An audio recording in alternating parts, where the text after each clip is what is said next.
Hey guys, it's Brandon, aka B.Rich Beauty, aka your beauty best friend. And today's topics are hot. We're going to talk about the new OJ Nicole Brown Simpson documentary. Child, did y'all watch The Housewives of Potomac? We're talking about it. And there's a new item that might go up on the auction block that belongs to Michael Jackson. Baby, we're talking about that and a lot more. You know what to do. Grab your beverage and grab your tea, and let's get this party started. Let's go.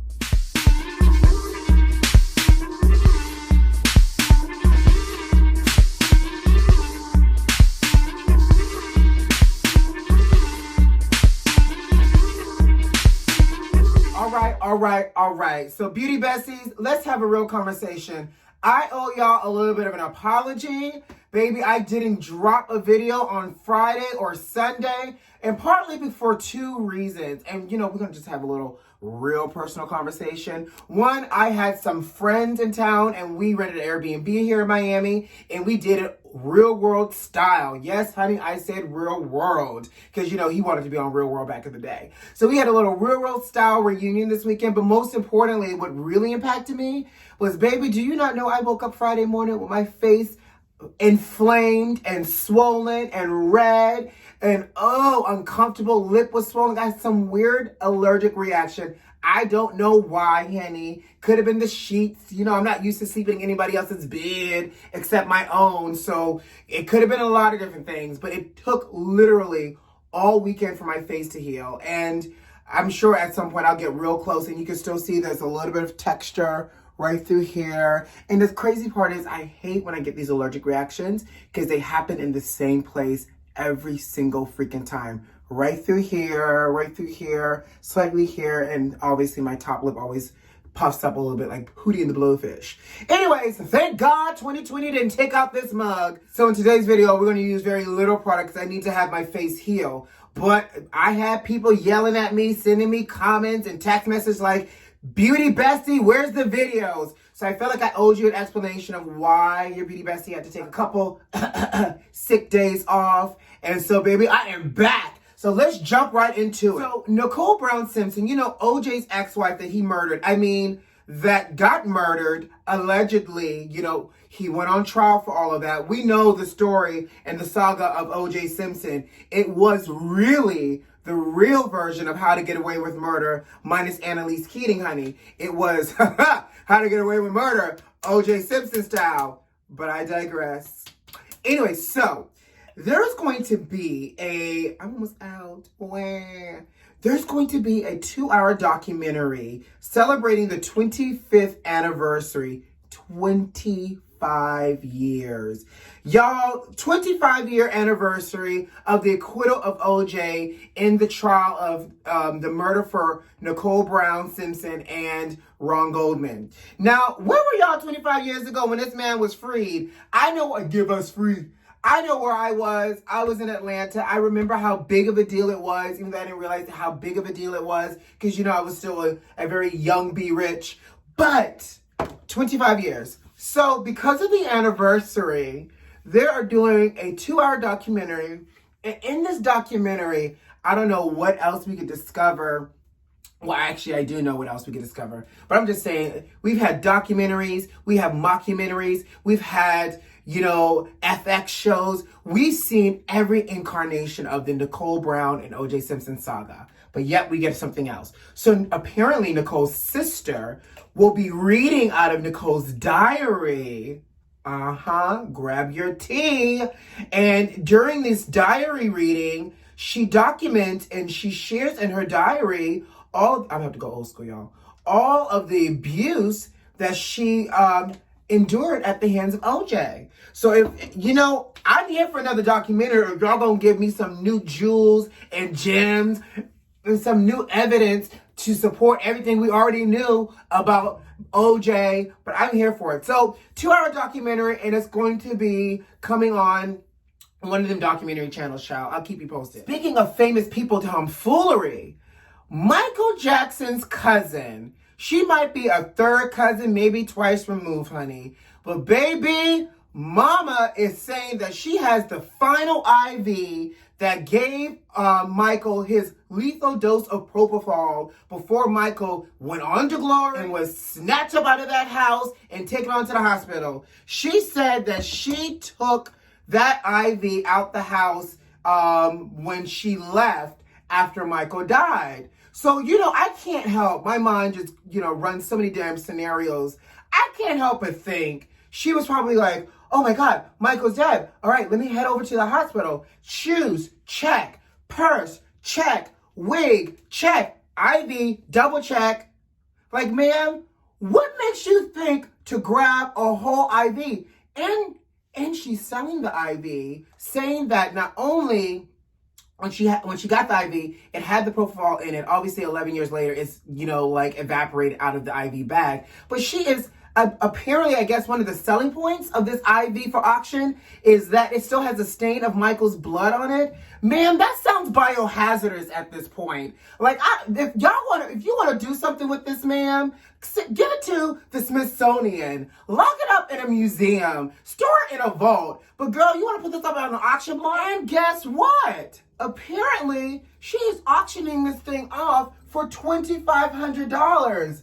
Excuse me, sis? Michael's pet orangutan shoe would sell for more than $2,500. And you taking the last IV, honey, the last supper, the last of the last to even be in Michael's presence, and you're only auctioning off for $2,500? You know what that tells me, right? I'm going to show y'all a picture of this cousin so you'll understand what I'm saying. It tells me this cousin is trying to pay her rent and afford one whole meal at Houston's, because after she pays her rent, that's all she'll have left over out of that $2,500 is to afford the little appetizer from Houston's, honey. Ma'am, I need you to do better. If you're going to try to sell something as interesting as that, I'm going to need you to, step your game up and ask for more money, sis. More money. It's Michael. You can get it. Anyways, I thought I would share that type of tomfoolery with y'all today. Moving on. Speaking of sleeping for forever, child, y'all let TikTok not get banned and y'all don't know what to do with yourselves. The children are on TikTok with a new challenge, because they love to come out with a new challenge every week, y'all. This current challenge is called the Benadryl Challenge. Why is it called the Benadryl Challenge? I'm so glad you asked. Because these fools on TikTok taking large doses of Benadryl to induce hallucinations. Child, y'all playing around, y'all gonna wind up hallucinating on the pearly steps of heaven, because that is what is happening. One person has already died because they took a large dose of Benadryl, and apparently it's fatal. Who would have thought taking a large dose of an antihistamine that causes drowsiness could cause death? Stupid. Anyways, y'all, so the FDA has released a ban saying large doses of Benadryl is fatal and lethal, and people should not be participating in this type of challenge on TikTok. Y'all gonna do what Jason Derulo does and bake y'all a cake or something. Give yourself diabetes or something, child, but don't try to be Sleeping Beauty and induce a coma trying to get to an hallucination. That's not what you want. It's 2020. Y'all can't play around with 2020. You can't tap on the fine line of 2020. Either you're going to play far to the left and be safe, or you're going to be to the right and get snatched up out of 2020, because that's exactly what 2020 is doing. Y'all better quit playing with 2020. And speaking of 2020 being footloose and crazy free, child, did y'all hear that there is a city in Texas? You can't drink the water in Flint and Texas, people. You can't drink the water in Texas either, because they discovered in Lake Johnson, Texas, there is a brain-eating bacteria. Let me repeat that. There is a brain-eating bacteria that is found in the tap water, that they found in the tap water, and a 6-year-old boy died from it. He, bless his heart, he fought and he succumbed to it. So they're basically saying the state of Texas declared an emergency, saying that obviously, I'm assuming a brain-eating, bacteria in tap water is an emergency, and I'm assuming not to drink the water. But I need to know what y'all gonna do to fix it, Jesus. Like, when you hear things like this, you're like, how could 2020 get even crazier? Exhibit 984,324. I mean, I'm just saying, like, at this point, nothing makes sense. Child, did y'all watch The Real Housewives of Potomac last night? Let me just take a sip real quick.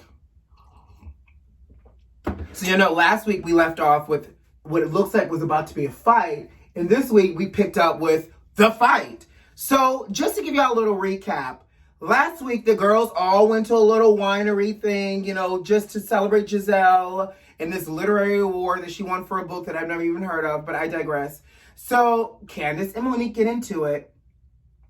Candace started talking smack, saying, and we know Candace is a baiter, she's an instigator, she's a gaslighter. Candace was saying that, Monique faked sleep when she was trying to leave from the lake house. Monique was like, what are you talking about? Mom shaming started to happen. I didn't know mom shaming was a thing. And then so finally, Candace was like, what are you going to do, Monique? Are you going to drag me? Now, here's where I say Monique went left and wrong, right?